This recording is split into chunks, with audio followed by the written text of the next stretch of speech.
few years ago, I had a breakdown. Life simply stopped, and I was afraid to go out in case I collapsed again. Home always felt safe, and with the help of my loving partner and family, I was able to go out and start my life again.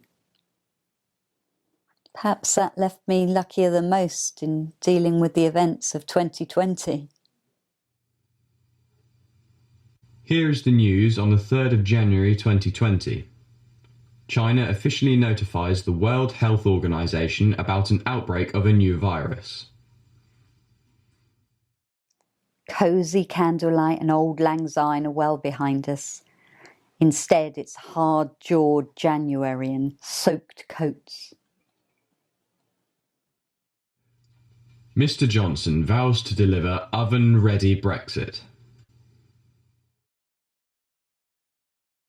2 weeks in, and my nephew's birthday party offers a welcome opportunity to revive our Boxing Day shenanigans. A carefree afternoon of laughter and cake, sitting in my sister's sunny back room. 8 of us altogether, a strong company. Problems are solved and plans made. We look forward to football matches, meals out and trips to the theatre. Australia's bushfires bring misery to many. As February dawns, the family meet again, this time for Mum, who smiles at receiving a miniature Paddington bear among her presents. We talk about my uncle in Canada, who sadly passed away.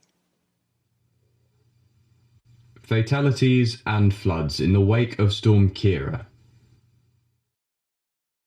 A meal out for my partner's birthday is overshadowed by atrocious weather. We hunker down in the Duke of Wellington with large plates of steaming roast beef. The Chinese city of Wuhan has opened a second new hospital in response to coronavirus. Over dinner, we discuss the worsening virus situation. Although China's a long way away, my hand sanitizer sat firmly on the table. There have been 2 more deaths on the stricken cruise ship Diamond Princess. In late February, we scamper across the pub car park in torrential rain to join my aunt and uncle. Their plans for a cruise holiday are in ruins. Checks are made to make sure everyone has enough toilet paper. Panic buying hits UK shops as cases in Italy rise. Every day a new word. Self-isolate, incubate, shield, transmission. COVID-19 is the only topic of conversation. Catch it, bin it, kill it. Anyone can have it and not know it. Wash your hands, keep your distance. I threaten your very existence. A person has died in the UK of COVID-19. With outbreaks widening, the World Health Organization has declared a world pandemic. Monday, 16th of March. Blustery Bournemouth was a twilight town today. I had mixed feelings about attending the concert. Beale's is in its last week of trading. It had a sad sale of leftover goods and shop fittings. Weatherspoons are still open. We enjoyed socially distanced sausage and chips. Everyone was glued to the news channel as Mr. Johnson set out restrictions in his first daily briefing. The government announces drastic action based on best scientific advice. The public are asked to stop all non-essential contact, work from home and avoid pubs, clubs and theatres. The over 70s and those with particular health conditions are asked to stay at home for the next 3 months.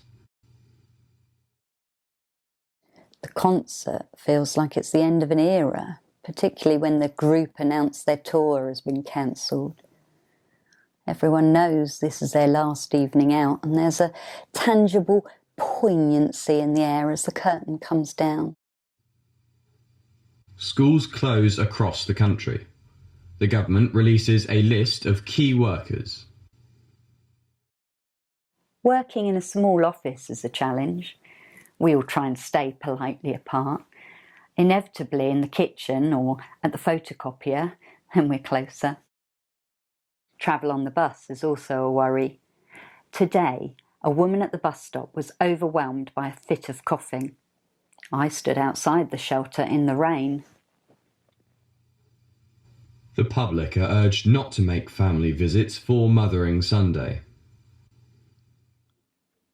It's so hard not to get in our cars and go and see our mums. They're in their 70s, so it's imperative to keep them safe. I feel sad because our parents are imprisoned in their own homes. Stay home, protect the NHS, save lives. Days full of distress, fear and touching kindness, dodging people in the street, staying away from friends you meet. All of this to flatten the peak. Loss of freedom is a high price to pay, but the death toll rises every day. You need ventilators and PPE. Chris Whitty believes in herd immunity.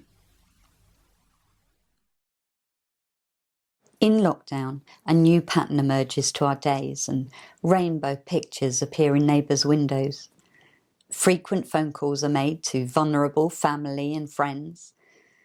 Everything's closed, except for essential shops and chemists. The Queen addresses the nation saying, "We will meet again." After a few anxious days and technical hitches, I start working from home. Sitting propped up in a straight chair at the dining room table, the laptop sits on a cake cooling tray to prevent it overheating. Health Secretary Matt Hancock said 980 patients have died in hospital today. This is a frightening time. Emotions are running very high. In the supermarket, I was shocked to see a man assaulted for not following the social distancing rules. Another man just flew at him and he was pushed to the ground. Prince Charles, who is recovering from COVID-19, remotely opens 4,000-bed Nightingale Hospital. The virus inhibits every part of our lives. Daily exercise, however, is enhanced by cleaner air due to lack of traffic. Birds thrive in the quiet streets, enjoying unusually warmer weather for this time of year.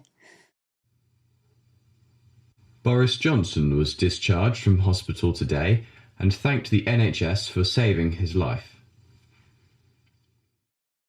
Days and weeks drift by, broken only on Thursday evenings at 8 p.m.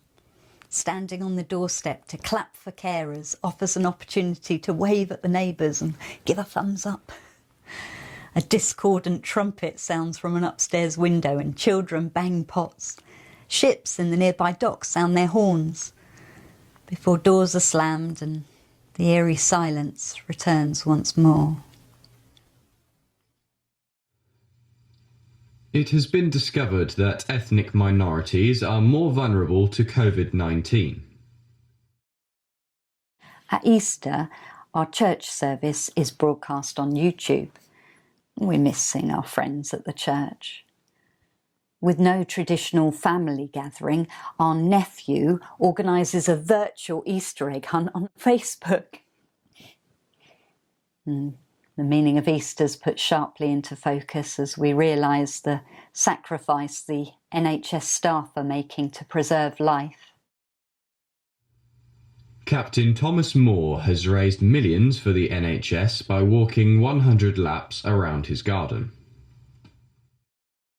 Our walks have taken us around all the local streets until we've exhausted all the different routes and paths.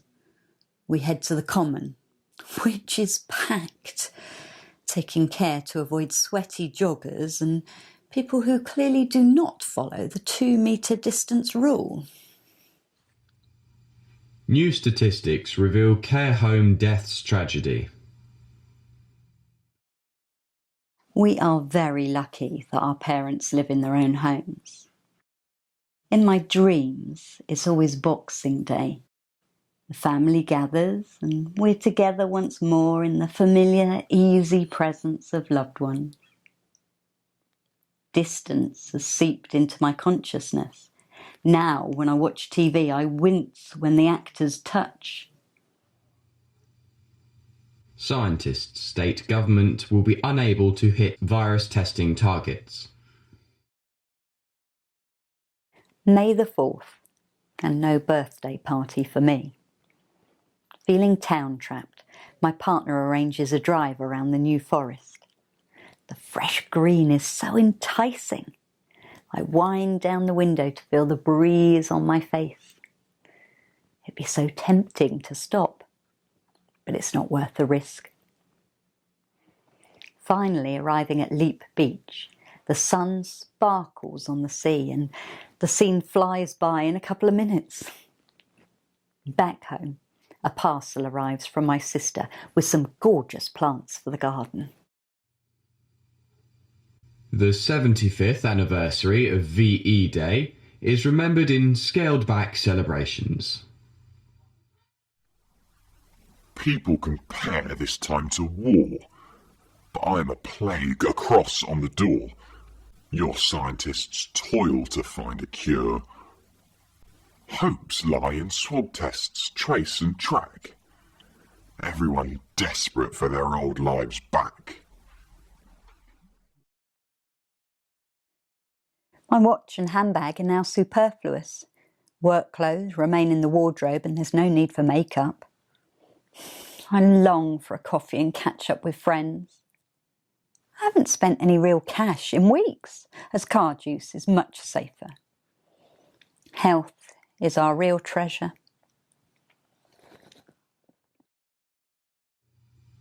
Stay alert. Control the virus. Save lives. I am very angry. The government has changed its message, and in my opinion, it is now very woolly. Stay at home, such a simple rule everyone can follow. Where does this leave us now? As nothing has changed, the virus is still out there, there's no vaccine, everyone remains at risk. Boris Johnson reveals a roadmap for recovery as infection rates begin to fall. Working from home has become easier on my back now my partner's found me an office chair. Very early on Saturday morning we went for a walk in the forest. It was wonderful to get out in the country and smell spring in the air. There were more deer than people, and we heard a cuckoo's distinctive call. Bournemouth Council declares a state of emergency as people flock to the beach for the late May bank holiday. Thought of going to a busy place fills me with dread. A few things have kept me going during this strange time. Reading, gardening, and a weekly family art challenge. Drawings become part of my daily life as a way to ward off anxiety. So far, subjects have included birds, vehicles, portraits, and insects. I'm now contributing to a growing gallery on our Facebook site. And it's a special way to feel connected to my dad, sister and niece.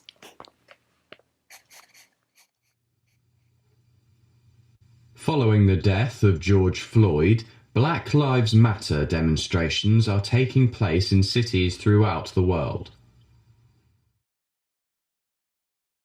I send a hasty email to my pen pal in New York. The virus is rife there, and now with violence on the streets, this is an added worry.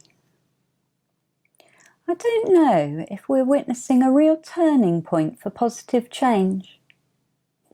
Only hindsight will tell. Government announces non-essential shops in England can open from the 15th of June. Lockdown is easing. The R rate is falling. Spend your money. Support the economy. Welcome to the new normal. One way round the shopping mall. So much hard work behind the scenes.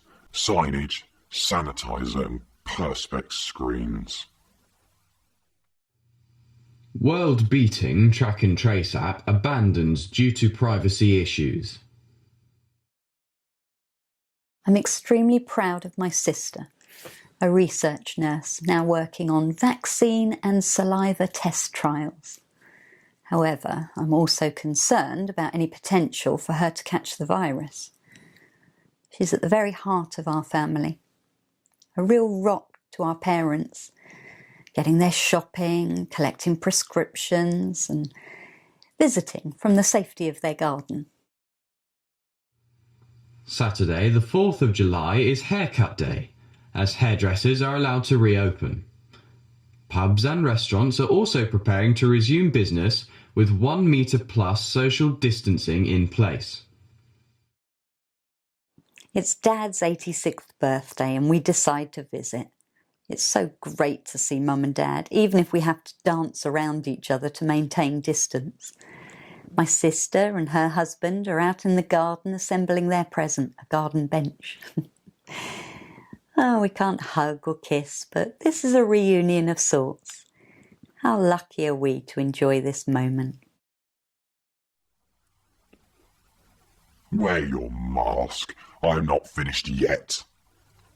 For when the temperature drops and pavements are wet, I'll confuse you all with seasonal flu. Vaccine trials at Oxford University produce promising results.